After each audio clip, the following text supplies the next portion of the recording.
Hello everyone, and welcome to another episode of Cut Rate Commander, the series where we take a look at low-price commanders and make budget decks with them. My name is Grazzet, and today we'll be looking at a build featuring the legendary team-up pairing from Amonkhet, Djeru and Hazoret. But before we continue, be sure to like, comment, and subscribe if you like this content and would like me to continue making more videos like this in the future. And if you're feeling particularly generous, please consider buying me a coffee at the link in the description to keep me caffeinated as I work on more of these builds. Also, be sure to stick around until the end of the video to see which builds we'll be covering next. So with that out of the way, let's start by taking a look at the commander and playstyle. Djeru and Hazoret are a 5/4 human god that costs 2 double red and a white that have the following abilities. Firstly, as long as we have 1 or fewer cards in hand, Djeru and Hazoret have a vigilance and haste. And secondly, whenever they attack, we look at the top 6 cards of our deck. We may then exile a legendary creature from among them and send the rest to the bottom of our deck in a random order. Until end of turn, we may cast that exiled card without paying its mana cost. Breaking down their core stats, Djeru and Hazoret are sporting a mid-weight CMC, a slightly below average stat block for their cost, and a pair of abilities that enable them to gain decent keywords if we have 1 or fewer cards in hand so they can swing in quickly while remaining untapped to still be able to block, while simultaneously allowing us to dig for and cast free legendary creature spells from our deck as they do so. Taking a closer look at their second ability first, as it's by far the more powerful of the two, it provides us with a fairly consistent way to get legendary creatures into play at no mana cost every time our commander swings in. And, since it's not limited to once per turn, it also benefits from Red's access to extra combat phases to potentially proc multiple times per turn to load up our board with even more legendary creatures. That said, while this ability is certainly powerful, it does have some flaws, such as being able to whiff if we don't hit a legendary creature off our top 6, and not getting around to timing restrictions, meaning that we'll have to wait until our main 2 to be able to summon any creatures we hit off it, and those creatures usually won't be able to attack on the turn they come down since we already passed our combat phase, which can potentially leave them vulnerable to removal before we can make use of them. So we'll have to keep those weaknesses in mind during deck building to mitigate them as much as possible. Then taking a look at Djeru and Hazoret's first ability, it simply provides our combat-focused commander with some decent keywords that, funnily enough, takes advantage of our color's lack of decent draw sources. Okay, so that may not be entirely fair, as Boros does have a decent selection of impulse draw sources in its arsenal, but quote-unquote normal card advantage in our colors either tends to come with a downside or will be well out of budget for this build, making meeting this ability's requirements quite easy to do. And while haste is obviously good at allowing our commander to swing in to proc their ability as soon as they come down, vigilance pairs particularly well with extra combat phases, particularly those that don't untap all our creatures by default, or when we're doubling up on extra combat phases that only untap all our creatures on the first one, allowing our commander to continue swinging in despite that. So, as we can see, Djeru and Hazoret are clearly a legendary creature-focused commander that specialize in combat, aiming to hit the board fast, start swinging in, and cheating as many legendary creatures into play as possible for us, preferably multiple times per turn. So it should come as no surprise that this is exactly the direction we're taking this build in which we'll be running plenty of combat-focused legendary creatures that will either make our board of legends even bigger as they swing in to allow them to hit even harder, or instead generate us extra combat phases to allow them to swing in more often as well as get more legends into play via our commander. Then to supplement this game plan, we'll be running a decent suite of protection sources to make sure our legends aren't blown out by our opponent's spot removal or wipes, a handful of ways to get extra uses out of our commander and other legends' abilities for even more value, and even a small number of ways to stack our top deck with cards from our hand to unbrick ourselves of any high CMC legends we draw into and set up our commander instead of having to hard cast them, ensuring that our board will continue to grow with more and more legendary creatures that will be able to swing in more and more often until our opponents crumble before our legendary onslaught. So let us planeswalk to Amonkhet, where Vorn Kalex's Copper Host's invasion is meeting stiff resistance from the natives of the plane, led by the God Hazoret and her loyal lieutenant, Djeru. Having been forewarned of the impending invasion, these hardened survivors of a desert wasteland crawling with undead brought the fight to the invading Phyrexian forces, with Hazoret lighting the very oil in the invaders' veins ablaze while Djeru and his elite warriors cut them down. They had already lost everything once to a would-be god, so if these invaders sought to take what little they had left, they would have to take it from their cold dead hands. So, now that we know a bit more about the commander and playstyle, let's start looking at the deck itself by starting with the creatures. Jumping straight into the CMC2 slot, we have 8.5 Tails and Guro Disciple of Ryusei as our first pair of legends starting us off. 8.5 Tails is a 2/2 that lets us pay 1 and a white to give target permanent we control protection from white until the end of the turn, in addition to letting us pay 1 to have target spell or permanent become white until the end of the turn, providing us with a repeatable way to protect our commander and other legends from removal to ensure they stick, or alternatively, making them evasive to allow them to swing in safely. Guro is another 2/2 that lets us pay a red to give all creatures we control haste until the end of the turn, and, if we control an attacking modified creature, lets us pay 3 and double red to create a 5/5 Dragon Spirit token with flying, which we'll be primarily playing as a means to cheaply grant our commander and other legends haste so they can swing in as soon as they come down, but that we can occasionally use to generate us big evasive tokens alongside the handful of equipment we're running.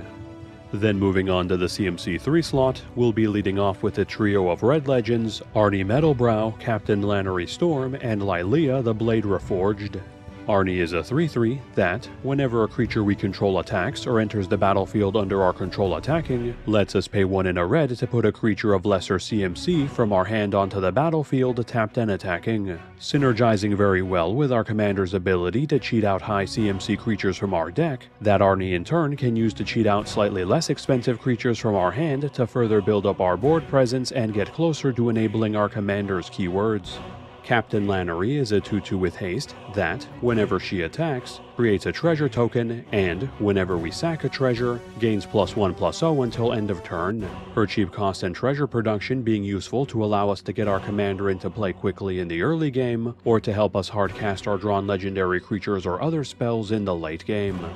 Lylea is another 2/2 with haste that, whenever she attacks, exiles the top card of our deck and lets us play it that turn, and, whenever we exile 1 or more cards from our deck or graveyard, she gains a +1/+1 counter, making her an ever-growing threat that just keeps getting more and more dangerous as our commander and other impulse draw sources, including herself, keep generating us value. Mangara of Karandor then joins us as our lone mono white entry in this slot, being a 1/1 that we can tap to exile him and target permanent, providing us with some very flexible non-destruction removal on a body that our commander can dig for, which is always nice to have access to in order to deal with our opponent's threats. Tajik Legion's Edge then joins us as this slot's singular Boros entrant, being a 3/2 with haste and mentor that prevents all non-combat damage that would be dealt to other creatures we control, and lets us pay a red and a white to give him first strike until end of turn, his blanket non-combat damage prevention making our board all but immune to common targeted removal and board wipes without having to deal with him first for added resiliency.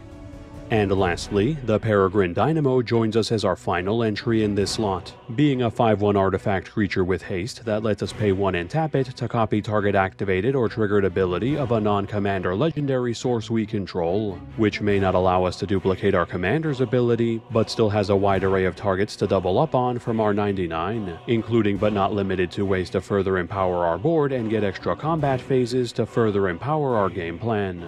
It's then on to the CMC4 slot, which opens with even more Boros legends in the form of Kadric's Soul Kindler, Gerard Weatherlight Hero, and Tori Devenant Fury Rider. Kadric is a 4/3 that prevents the legendary rule from applying to tokens we control, and, whenever a non-token legendary permanent ETBs under our control, lets us pay 1 to create a token copy of it with haste that exiles itself on the next end step, allowing us to apply more pressure to the board via tokens as we cast our legendary creatures, which can be particularly good if we have ways to generate extra combat phases so we can get even more mileage out of them before they exile themselves away.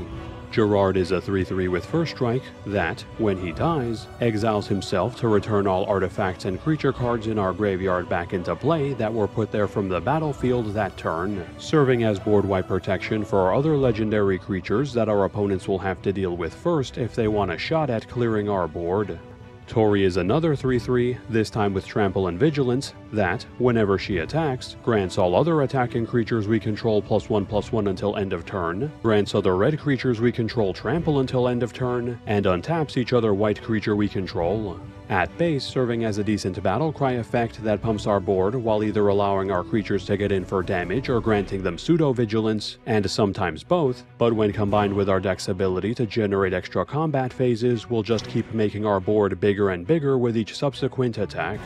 Then to wrap up our Boros creature entrance in this slot, we have the card advantage generators Belborca Spectral Sergeant and Sofina Spearsage Disserter. Belborca is a star 5 that has us note the CMC of each card that's put into exile, with her power being equal to the greatest number that was noted that turn, and, on our upkeep, exiles the top card of our deck and lets us play it that turn, providing our build with a repeatable source of impulse draw that also benefits greatly from our commander constantly exiling our legendary creatures to cast them, often making her a 5+ power creature for us to swing in with. Sofina is a 4/4 with Menace that, whenever she attacks, investigates once for each non-token attacking creature, generating us an absurd amount of clues in this build that we can crack at our leisure to replenish our hands if and when we find ourselves not needing to grant our commander their keywords via their own effect. Then proceeding to our mono-white legendary entrance in this slot, we have Jezal Goldmane, Audric Lunarch Marshal, and Audric Master Tactician. Jezal is a 4/4 with first strike that lets us pay 3 and double white to grant attacking creatures we control +X/+X until end of turn, where X is equal to the number of attacking creatures, which admittedly is a steep price to pay, but can easily net us upwards of a board-wide +5/+5 that we can use after blockers have been declared, and gets additional mileage via our easy access to extra combat phases to pile on the damage. Audric Lunarch Marshal is a 3/3 that, at the beginning of each combat, has creatures we control gain any of the following keywords if a creature we control already has it: First Strike, Flying, Death Touch, Double Strike, Haste, Hexproof, Indestructible, Lifelink, Menace, Reach, Skulk, Trample, and/or Vigilance, allowing him to spread keywords we have easy access to, such as Haste, Vigilance, Flying, and First Strike, to further empower our board's offensive and defensive capabilities each combat. Audric Master Tactician, whenever he attacks with at least 3 other creatures, lets us choose which creatures block that combat and how those creatures block, which we'll mostly be using to make our entire board unblockable once we have a modest amount of legends in play to get extra damage in, but we can occasionally use to force our opponents to make unfavorable blocks with creatures we'd rather get rid of. From there, it's on to our lone red legendary entrant in this slot, Delina Wildmage, a 3/2 that, whenever she attacks, has us choose target creature we control and then roll a d20. On a 1-14, she creates a non-legendary copy of that creature that's tapped and attacking that exiles itself at the end of combat, and on a 15+, she creates that token, then rolls again. At worst, allowing us to get an extra copy of our biggest creatures to swing in with, and at best, netting us multiple copies of that creature for even more damage. And then as our last entrant in this slot, as well as our only non-legendary creature, we have Wild Magic Sorcerer, a 4/3 that grants Cascade the first spell we cast from exile each turn, tacking on even more value from our deck in the form of additional free spells as we continue to proc our commander. Then proceeding to the CMC 5 slot, its first half brings us the trio of Boros entrants, Adriana Captain of the Guard, Argus Cost Wojek Veteran, and Hoffrey Ghost Forge. Adriana is a 4/4 with melee that grants all other creatures we control melee as well, easily pumping our entire board by +3/+3 so long as we're attacking all our opponents, and, as we continue to swing in via extra combats, further pumps our board by +6/+6, +9/+9, and potentially even higher for even more damage. Argus Cost is a 3/3 that, whenever he attacks, grants all attacking red creatures +2/+0 and all attacking white creatures +0/+2 until end of turn, granting himself and all our other Boros legends a +2/+2 stat bump with every swing, while either providing an offensive or defensive stat bump to our mono-colored creatures, which again only gets better alongside our extra combat phases. Joffrey is a 4/5 that grants all spirits we control +1/+1 trample and haste, and whenever a non-token creature we control dies, he exiles it and creates a token copy of it, except it's a spirit in addition to its other types, and when it leaves the battlefield, it returns the exiled card to our graveyard, providing our board with pseudo-protection that forces our opponents to destroy all our legends twice unless they deal with Joffrey first, with them coming back even stronger after the first time they're destroyed. The latter half of this lot then wraps up with some mono-red entrants, those being Karlach Fury of Avernus, Perforos Bronze-Blooded, and Urabrask the Hidden.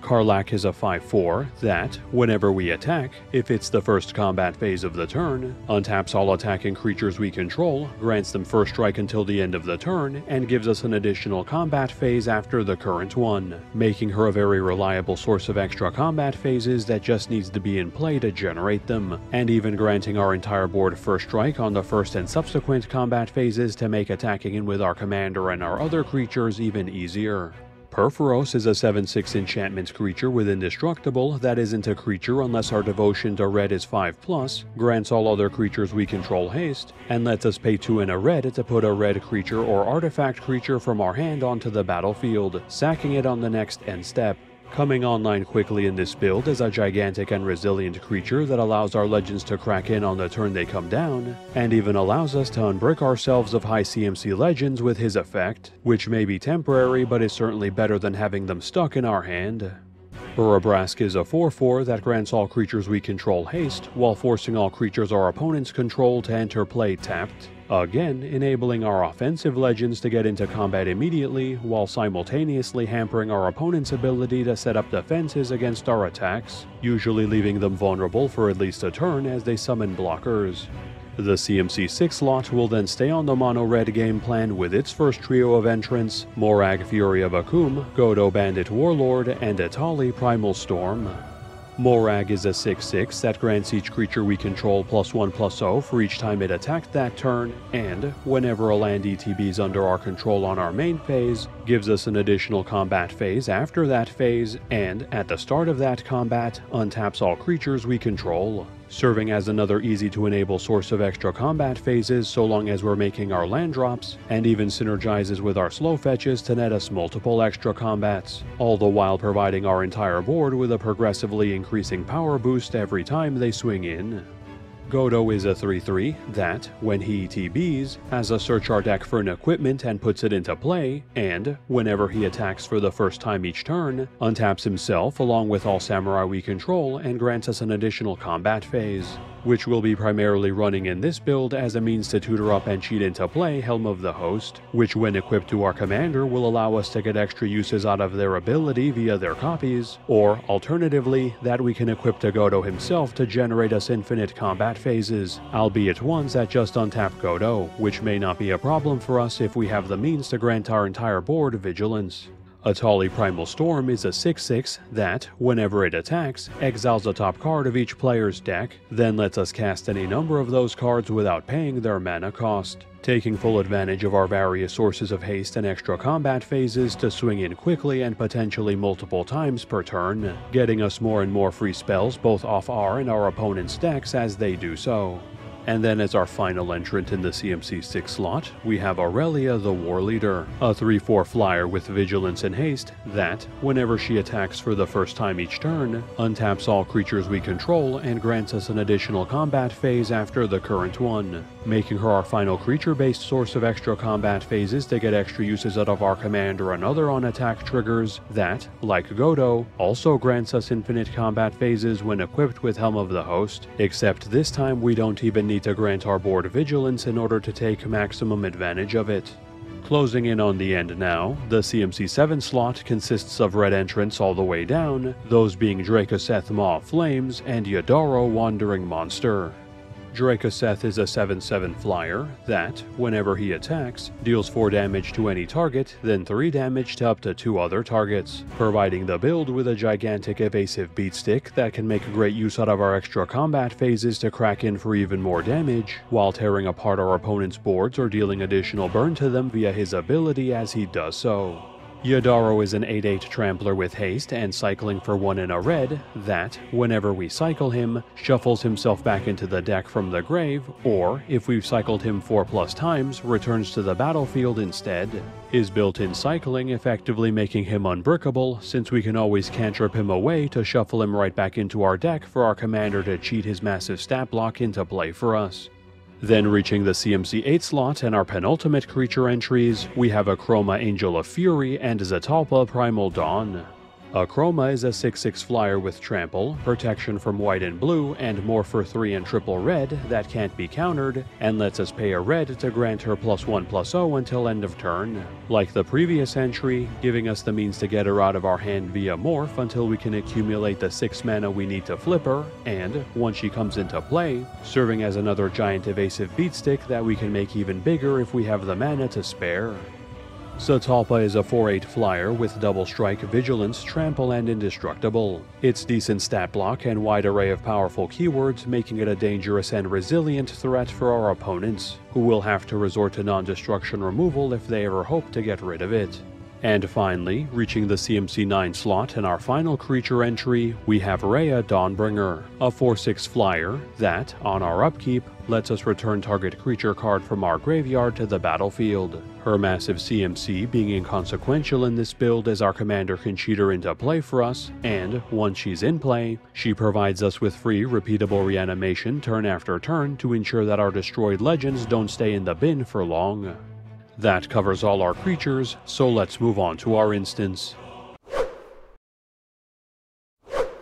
Beginning in the CMC 1 slot, we have Swords to Plowshares joining us as its singular entry, which exiles target creature and has its controller gain life equal to its power, serving as cheap non-destruction removal in our colors to efficiently deal with most of our opponent's creature-based threats.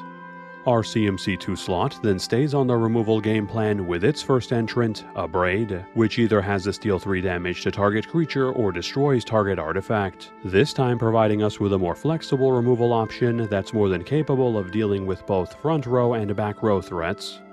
Boros Charm then wraps up our CMC 2 slot, which has us choose one of the following effects. Either deal 4 damage to target player or planeswalker, grant permanents we control indestructible until end of turn, or grant target creature double strike until end of turn, which we'll be using primarily as a means to cheaply protect our board via its AoE indestructibility granting, but its burn and double strike granting can see some niche use if we need the extra reach to close out the game.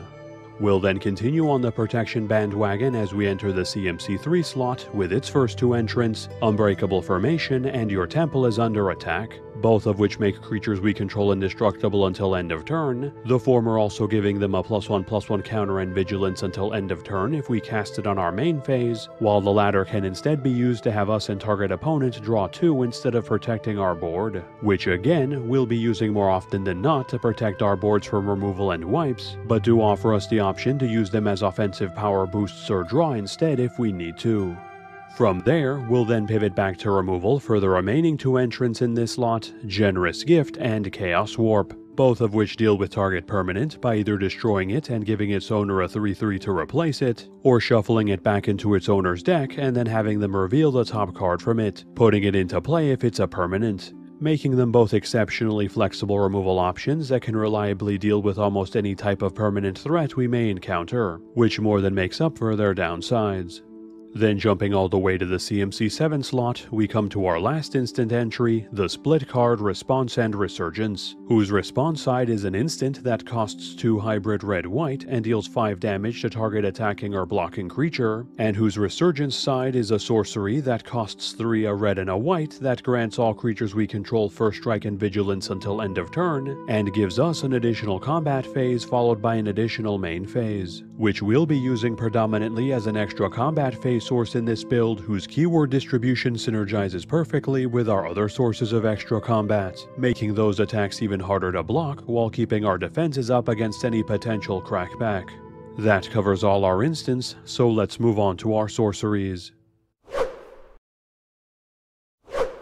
Our first of two sorceries joins us in the CMC4 slot, that being Relentless Assault, which untaps all creatures that attacked that turn and gives us an additional combat phase followed by an additional main phase, providing us with a basic but reliable source of extra combat that works particularly well when following up other extra combats, giving the legends our commander cheats into play the opportunity to swing in the turn they come down when we summon them on our main 2 by taking advantage of all our haste enablers. And then as our second and last sorcery, Urza's Ruinous Blast comes to us in the CMC5 slot, being a legendary spell that exiles all non-land permanents that aren't legendary, effectively making it a one-sided wipe in this build that will scour the board of most of our opponent's permanents while leaving our creature base completely untouched after the dust settles to continue the assault. That covers all our sorceries, so let's move on to our enchantments. Like our sorceries, this category will consist of only 2 members as well, the first being Penance in the CMC3 slot, which lets us put a card from our hand on top of our deck to prevent the next source of damage of our choice dealt by a red or black source that turn, serving as one of the few ways we can stack our top deck in our colors with any bricks we draw into to set up our commander, with the added upside of occasionally protecting our creatures or ourselves from damage dealt by red or black sources. We then have Day of Destiny as our final enchantment, which comes to us in the CMC4 slot and grants all legendary creatures we control +2/+2, making it a straightforward but decent anthem that provides almost our entire creature base with a solid stat bump, which as a primarily combat-focused deck is always appreciated to pile on the damage. That covers all our enchantments, so let's move on to our artifacts. Starting off in the CMC1 slot, we have the pair of ramp sources Soul Ring and Wayfarer's Bauble, the former tapping for 2 colorless and the latter letting us pay 2, tap it and sack it to put a basic land from our deck into play tapped, both helping us speed up and or fix our mana base to get to our 5 CMC commander as reliably as possible to get our game plan rolling. Brainstone then closes out this slot, which lets us pay 2, tap it and sack it to draw 3, then put 2 cards from our hand on top of our deck in any order, adding another means to unbrick ourselves and set up our commander to the build, this time providing some decent card selection to help prune our hand as we use it. We then have our Mana Rock collection as we enter the CMC2 slot, starting off with Arcane Signet, which taps for any color in our commander's color identity, Boros Signet, which lets us pay 1 and tap it to generate both our colors, Talisman of Conviction, which either taps for a colorless or either one of our colors instead if we take a damage, Felwar Stone, which taps for a mana an opponent's land would be able to produce, Fire Diamond and Marble Diamond, both of which come into play tapped and tap for a red or white respectively, Prismatic Lens, which taps for a colorless and lets us pay 1 and tap it to produce a mana of any color, and Mind Stone, which taps for a colorless and lets us pay 1, tap it and sack it to draw a card, all of which provide us with even more cheap ramp and or fixing to make reaching our commander, and by extension all our other high CMC legendary creatures, as easy as possible. And then to close out this slot, we have its only 2 non-Mana Rock entries, Strionic Resonator and Swiftfoot Boots. Strionic Resonator lets us pay 2 and tap it to copy target triggered ability we control, enabling us to both cheaply copy our commander's ability to cheat even more bodies into play for us, as well as that of any of our other legends to net us additional value, stat bumps, and even additional combat phases if the opportunity presents itself. Swiftfoot Boots is an equipment that equips for 1 and grants the equipped creature hexproof and haste, providing us with a relatively cheap and passive way to protect Djeru and Hazoret from spot removal, and a way to grant them haste as they come down if we have too many cards in hand so they can start swinging in and cheating legends into play for us regardless. It's then right back to Mana Rocks as we reach the CMC3 slot with its trio of members, Glittering Stockpile, Honor-Worn Shaku, and Relic of Legends. Glittering Stockpile taps for a red and puts a stash counter on itself as it does so, in addition to letting us tap it and sack it to produce X mana of any one color, where X is equal to the number of stash counters on it, starting off as a passable mana rock that, over time, we can use to generate a huge sum of mana in one shot, which is always nice to have in our back pocket just in case. Honor-Worn Shaku taps for a colorless and lets us tap an untapped legendary we control to untap it, making it a decent rock itself that also turns all our other legends into colorless mana dorks to speed up our mana base even further. Relic of Legends taps for a mana of any color and lets us tap a legendary creature we control to produce a mana of any color as well. This time turning all our legends into mana dorks that fix us as well, which helps improve consistency and gives our legends something to do if there are no good attacks available. The equipment Helm of the Host then joins us as our lone entrant in the CMC4 slot, which equips for 5 and, at the beginning of combat on our turn, creates a non-legendary copy of the equipped creature with haste, which alongside our commander passively nets us extra uses out of their ability to cheat even more legendary creatures into play, or alternatively can be used by our other legends to power up our board even further, generate us additional value, or in some rare cases generate us infinite combat phases to close out the game on the spot. And at last, reaching the CMC5 slot and our only remaining artifact, we have Hero's Podium, which grants each legendary creature we control +1/+1 for each other legendary creature we control, and lets us pay X and tap it to look at the top X cards of our deck, revealing a legendary creature from among them and putting it into our hand, while sending the rest to the bottom of our deck in a random order. Its scalable Anthem being superb in this build, especially since our commander will be making it more and more powerful with each passing turn, while its ability to dig for more legendaries can also be useful if we're low on resources and have the mana to spare. That covers all our artifacts, and since we have no planeswalkers in this build, let's move straight to our land base.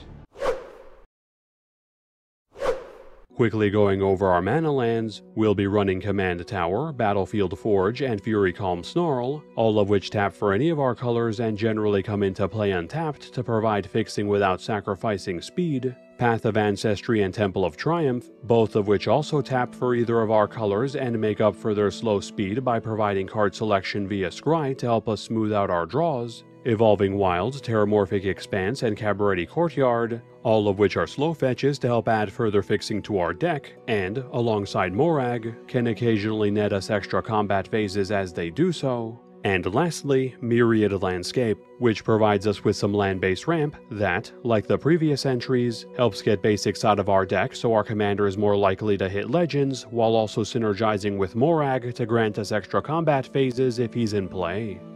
Then for utility lands, we'll be running Rogue's Passage, Slayer's Stronghold, and Tyrite's Sanctum.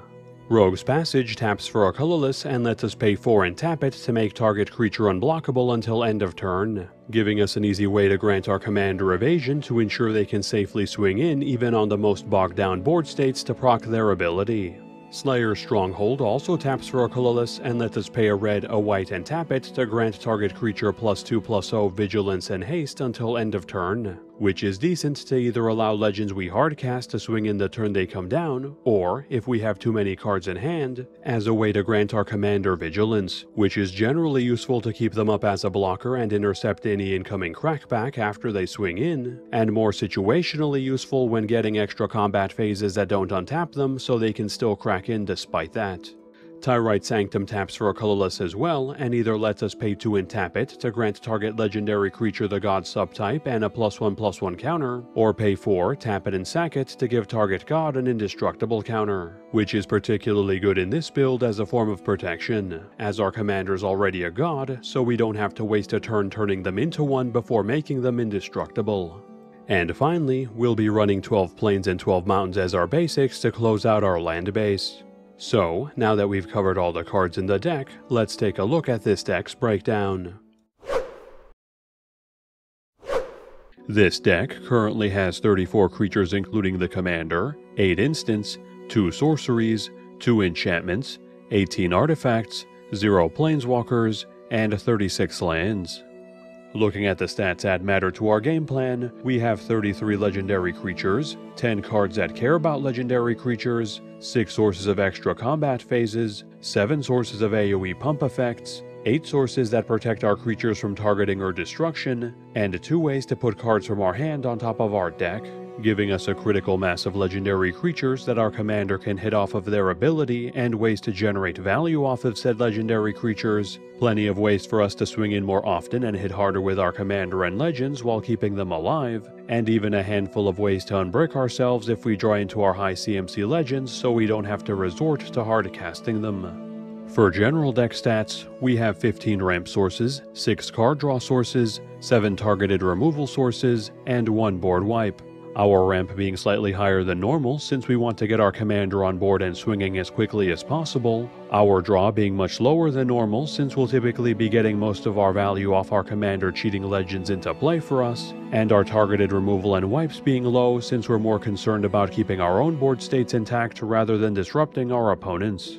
Then looking at our mana curve, we have 4 1-drops, 14 2-drops, 14 3-drops, 13 4-drops, 9 5-drops, 4 6-drops, 3 7-drops, 2 8-drops, and 1 9-drop, leaving us with a heavier weight curve that's actually much faster than it appears since we'll rarely be hardcasting any of our high CMC legends, in which we'll be aiming to get our commander on board and swinging as quickly as possible so they can load up our board with more and more legends, with each one either empowering our board and commander, allowing them to swing in more, or protecting them from removal, building up our board more and more until our opponents inevitably fall under our legendary assault. Currently this deck is valued at $65.15, not counting the price of basic lands or shipping. This price was calculated by using the cheapest listed marketplace price on TCG Player at the time of this recording. For side grades, Argus Kos Wojek Veteran can be swapped out for Commander Liara Portier to give us access to more draw that benefits from our aggressive playstyle at the cost of powering up our board. Your Temple is Under Attack can be exchanged out for the Tutor Search for Glory, which allows us to fetch up any legend we want from our deck instead of waiting for our commander to hit it, but does make our board more vulnerable to removal. And Godo Bandit Warlord can be benched for Thalia Heretic Cathar, who serves as another means to disrupt our opponent's ability to protect themselves against our attacks, but removes our ability to tutor for Helm of the Host to enable extra combat triggers or potentially infinite combat phases. And as a side note, both Eomer, Marshal of Rohan, and Eowyn, Fearless Knight from the upcoming Lord of the Rings set would also make great additions to this build, as either legendary-themed sources of extra combat phases or removal and protection respectively, though we will have to wait and see what their prices settle at before we know if they fit into this budget build.